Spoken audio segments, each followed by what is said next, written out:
Okay, so it should be recording my document camera and my voice. And that just zoomed way out. So here we go. Would you guys please have your notes out for me? We are going to move forward in section 18.3. 18.3 is really similar to 18.2, which is good because I think that we need some more practice on all of those proportions. And that's why I'm comfortable moving forward because we're really truly doing a lot of the same things. 18.3 is actually titled, let's see, it is titled Triangle Proportionality Theorem. That's huge.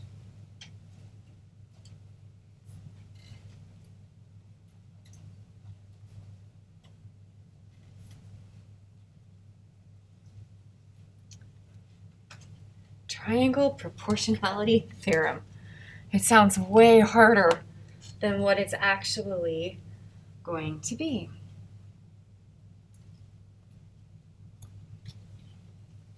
Okay. So, what the heck is this triangle proportionality theorem, and how does it look like the stuff that we did on Monday? Well, first off, we're going to be drawing triangles, right? And if you draw your triangle really tiny on your paper, it's going to be hard to put stuff in it.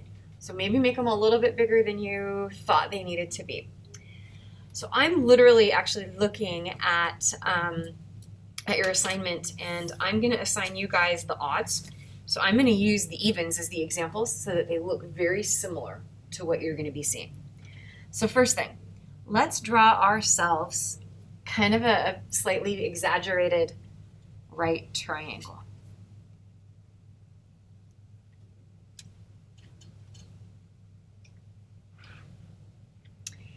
And in that right triangle, where that little right angle is on the bottom right, we're going to kind of create a slice, but we need to make sure that that slice is parallel to the left-hand side of our triangle. And even if I don't draw it perfectly, I'm going to put in the little arrowheads that say those two segments are parallel to each other. So what the triangle proportionality theorem says, it says that if we cut a triangle and create a new little triangle, and I'm going to zoom in on my words so you guys can see them a bit better. So cut a triangle and create a new little triangle. So you guys see, like, we've got a little slicer kind of thing. With parallel lines. So what matters is these two sides are parallel. Got to be parallel.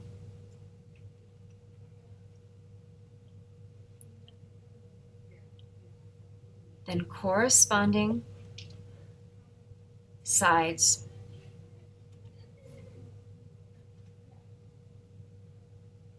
are proportional. And I know you're thinking, what the heck does that mean? I'll show you.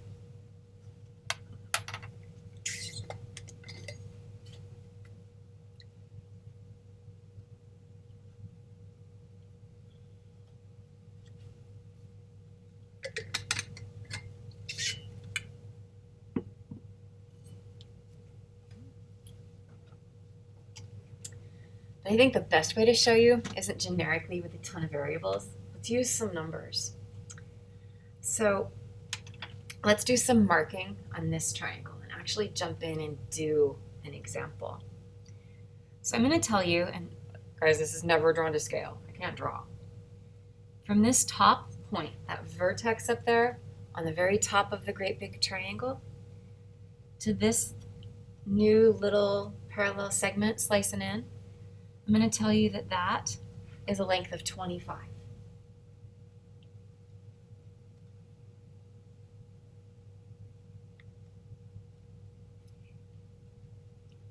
Now, on this bottom piece, from the bottom left vertex to where that parallel line slices through, I'm going to tell you that that guy is 15. And so those little sections, right?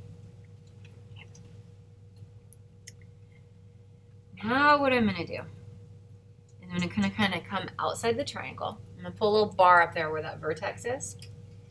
And I'm gonna drop, and I'm gonna write an X, and I'm gonna drop all the way down to the bottom.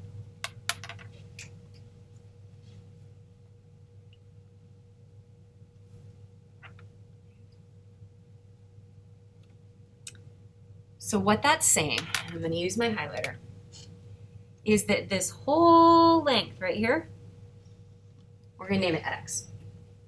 I just can't put it in there because then you won't know if it's the top, the bottom, or the whole thing. The whole thing we're going to call X. On the bottom, this whole thing we're going to call 24.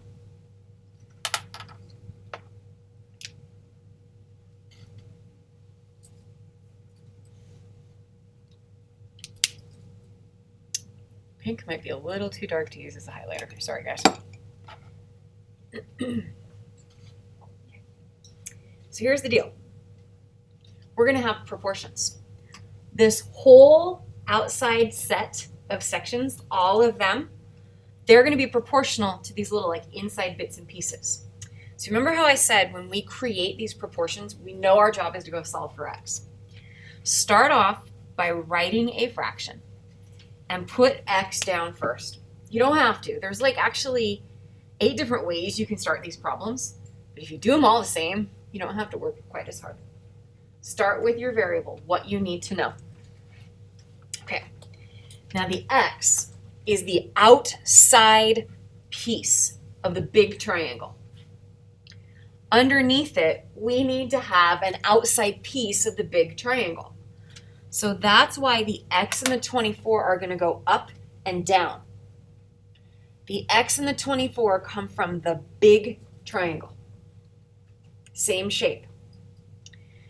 Now across from the X, across the equal sign, we've got to choose a side that corresponds.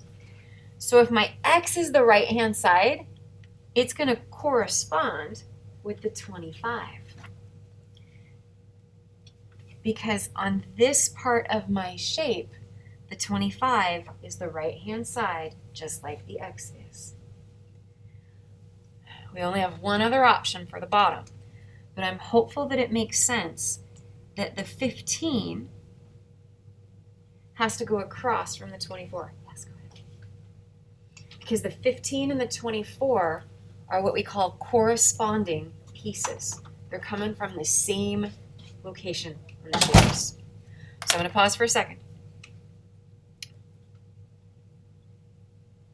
Do we have questions on this problem?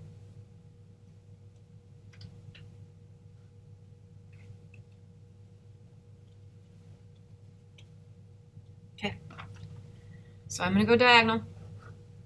We will have 15x equals, goodness, what is 24 times 25? That is not what I meant to type. 600. I will be your calculator because I have one right in front of me. We know we are dividing by 15, and we will get x equals 40, and this guy is done. Questions on that? Okay. So it's about connecting up and down, same shape, side to side, matching locations. Shockingly, we're going to do a few more. And if you guys have questions, speak to me. I want to answer them, but I don't know what questions you have unless you ask. So we're going to do another example. I'm just going to totally toss out that we need to solve for x. And I'm going to draw us a picture.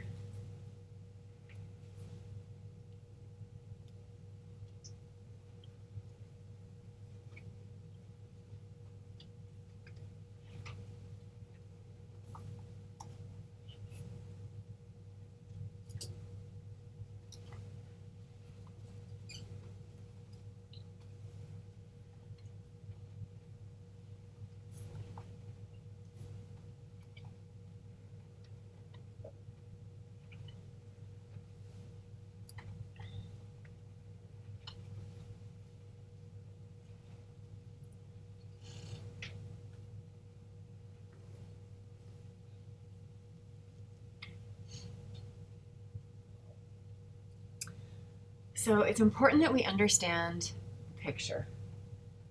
I can't do it without having the picture. And often I need to draw it again myself just so that my brain can see where things are. So if you're like, oh, I can skip the picture, be careful. I can't.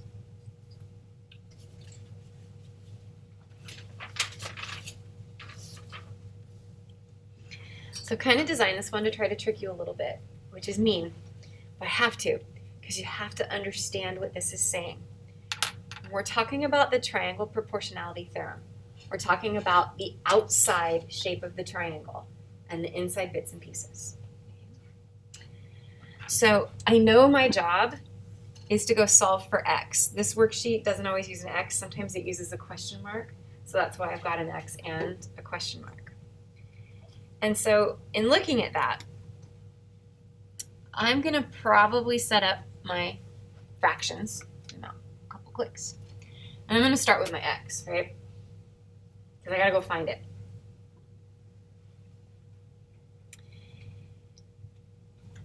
And when I look at the x, it's just this little section. It's that little piece that I highlighted in yellow. So underneath the x, I need something from its own shape. And when I say its own shape, if this is just the x at that little top portion of my triangle, I need something else that's coming from the top portion of my triangle. So can we agree that we're going to have the 2 underneath it? Because they're coming from the same portion of the shape. We good? Okay. Now, across from the x, this is where people tend to get mixed up. And they're going to want to say, I'm going to go 15 because my x is over here on the left and the 15 is on the left. And I get your reasoning. I totally get it. But the triangle proportionality theorem doesn't say all the bits and pieces are proportional. It says that these pieces are proportional to the big shape. Guys, this whole length over here is x plus 15. It's got to be to the whole shape, the whole piece. Now the 2 is going to partner with the 12, but see how the 12 is stretching from the whole big outside edge of the great big shape, right? Are you guys okay with that setup? It's bits and pieces compared to the whole outside shape. And so now our job is to go through and solve this guy. So the setup is one part of your brain. Solving is the other part. We'll have 12x equals 2 times the parentheses x plus 15.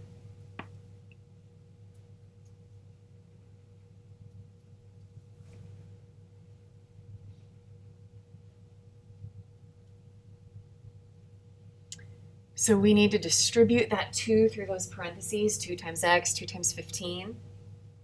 And then I'm kind of thinking you guys might not really need my help after that, but I'm going to do it anyway. Let's subtract off our 2x. We'll have 10x equals 30. Divide away the 10. X equals 3.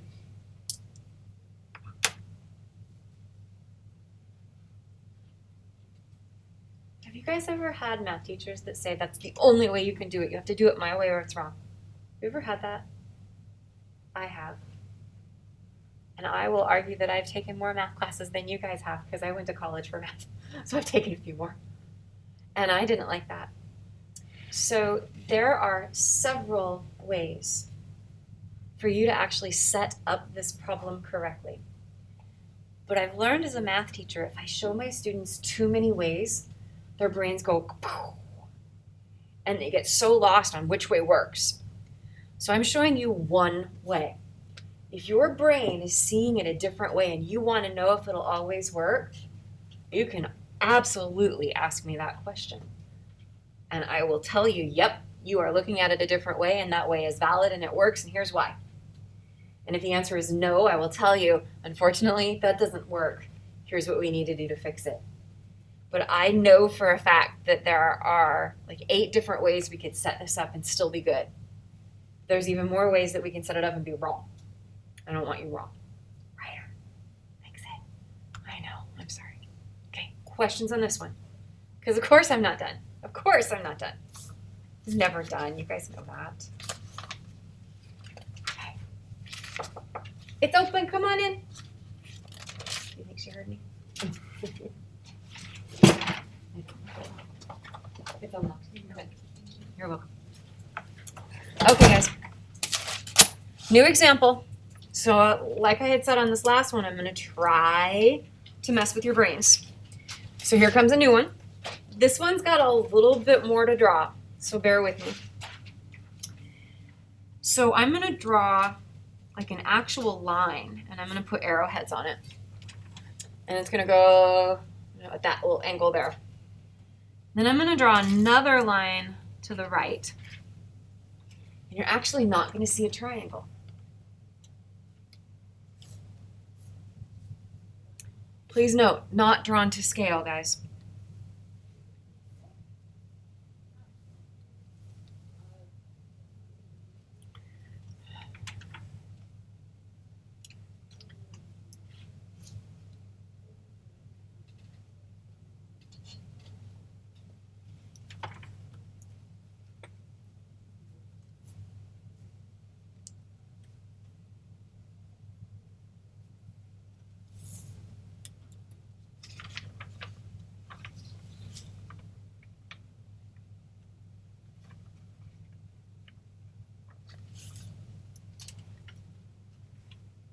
If ever you can't read my handwriting, please let me know, but be nice. I have feelings too.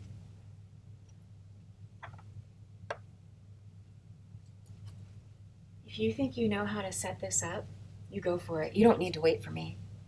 You try this. If you're not sure and you want to watch, just going to give you guys another second, make sure you've got it drawn.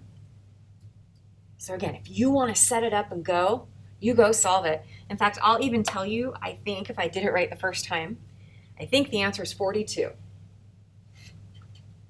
But now we need to make sure we can all get there. So, you want to go, you go. You want to watch? Here we are.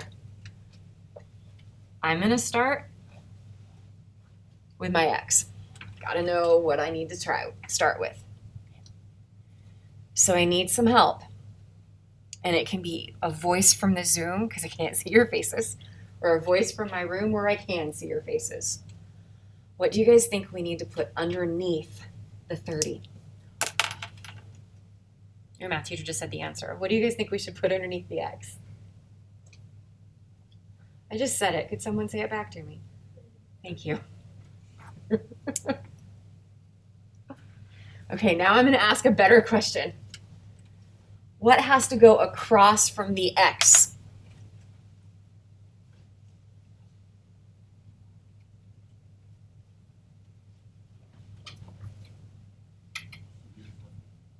Okay, so I heard a guess of a 25 and a guess of a 77. So remember that as we move across the equal sign, it has to be in a similar location. So the X is over here on the left, that's 77 is what we're going to be looking at. And it has to be partnering to the outside shape. Okay. So this is like a 2-part question, but it's the same question. What has to go across from the 30, but at the same time below the 77?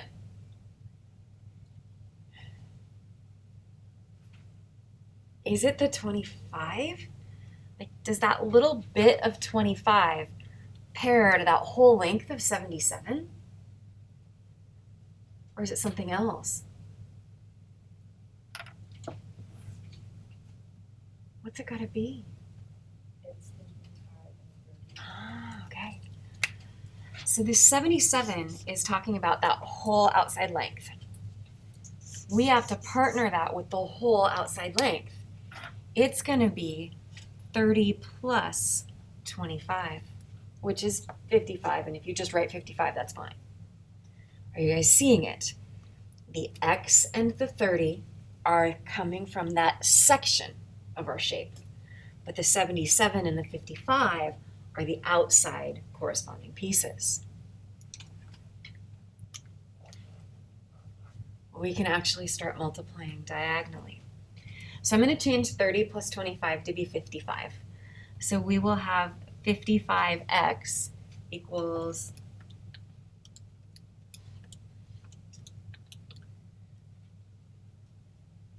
that's really, really big. 2,310. According to my calculator, I was making sure it didn't have a typo. Okay. So let's divide both sides by 55. And we get 42.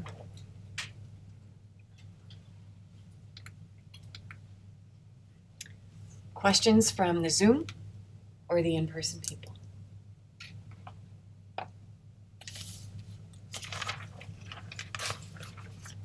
I definitely want to do another one. Shocking, right? Totally want to do another one. Before I do, and this question isn't going to quite go to the Zoom people because I can't see you, to my in-person people. Thumbs up, this is making sense. I got this. Thumbs on the side, setting up the fractions are a little wonky. Or thumbs down, I'm going to need some help. And you can be anywhere in the dial where you're like, sometimes I need a little help and other times I'm good. Show me. Everybody has at least one thumb. I have not yet had a student that didn't have two. Okay. So this one's going to be a little challenge. I'm going to draw it, and then I want you guys to try it. So kind of similar to that previous shape. This one's going to be a little more slanty.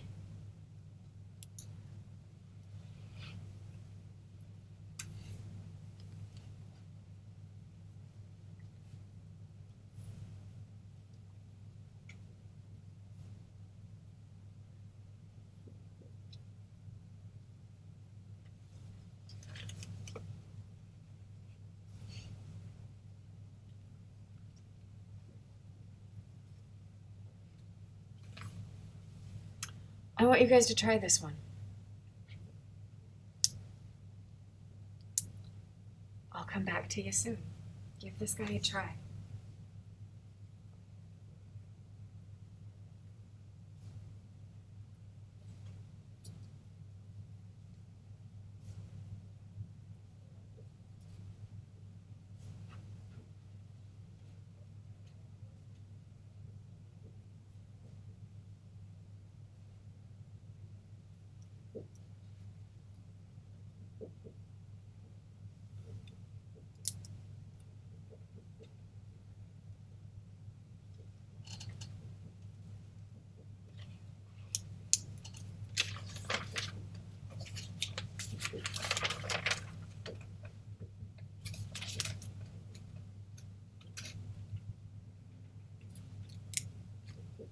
So if you're in the Zoom wondering, what are we doing? I'm wanting you guys to try it, and I'm trying really hard to be quiet.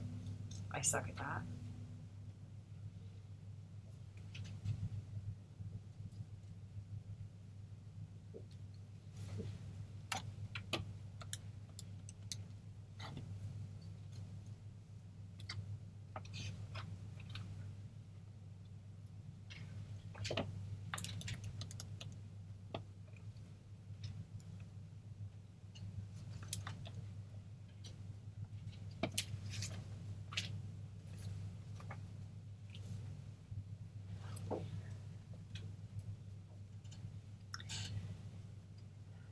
Do you guys want more time, or you want me to start talking? Let me rephrase. Do you want more time, or you want me to start talking about the problem? Because you might not want me to talk ever. Talk about the problem? Yes? Okay. Okay. So that x plus 1. Is that where I should start? Why am I having troubles with the plus and the minus? I know you can't answer that. Yes, and please make sure I do it correctly. Should we start with the x minus 1? So I'm going to create two fractions, and I'm going to start with whatever has an x, and I've got an x minus 1. Okay. So from here, I can go almost anywhere. The next piece is going to be really critical. What is the x minus 1 going to partner with from its same shape? Are we going to put it with the 5 or the 6 or the 12? What do you guys think? Or you want me to tell you? I put it with the 5 because when I look at the x minus 1, I said it right that time, it's that little section down here coming from that same location is the 5. So up and down, same location. But now I have to look bigger picture. So across from the x minus 1, I want to look at that whole length. Isn't that whole length 12 plus x minus 1? Now don't erase because there's more than one correct way to do this, by the way. You might have done something different. Did anybody put the 12 over there? If you put the 12 over there, it'll work. So now, across from the 5, I'm looking at the whole distance. Let's see if orange looks okay. That's too dark as well. I'm going to write that as 11 because the 12 and x minus 1 being the whole big outside edge is 6 and 5. Ethan, did you, so because you put the 12, did you put the 6 down there? Sweet. Let's see if we get to the same answer. Now I'm ready to start multiplying diagonally. I'm going to have 11 times x minus 1 equals 5. Okay, up here, 12 plus x minus 1. Isn't that x plus 11? If I combine the 12 and the minus 1, it just makes it a little cleaner.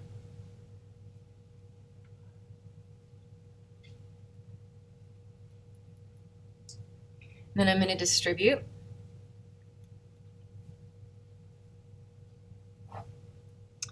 Start rearranging. I'm going to subtract off my 5x. Ethan, yours looks a little smaller, doesn't it? Not as big of numbers. Yeah. Okay. Let's see if we're going to get to the same spot. So I distributed through my parentheses, and if I'm going too fast, you guys got to tell me. And now I'm going to move my 5x to the left, subtract it over. Now I want to add my 11 to the right-hand side. And then I'll divide away my 6. Ethan, did you get 11 in your process? Yeah? Okay. What Ethan did was he actually took the pieces, and we can do that because they're cut with the 3 parallels. Certain situations don't work. Do you remember how you asked me about number 8? If we just did all the pieces on number 8, it doesn't work because it didn't do the sections that were cut by the parallels. It was doing the parallels themselves. The problem is students wouldn't know that, but a teacher would. So with me setting it up as bits and pieces compared to the whole section, we avoid that will it work or will it not work kind of thing. Okay, so I know everybody, that was kind of a conversation with Ethan and myself, but that happens, right? Questions on this? Okay, I think we need to stop. I'm gonna stop recording, blank the screen.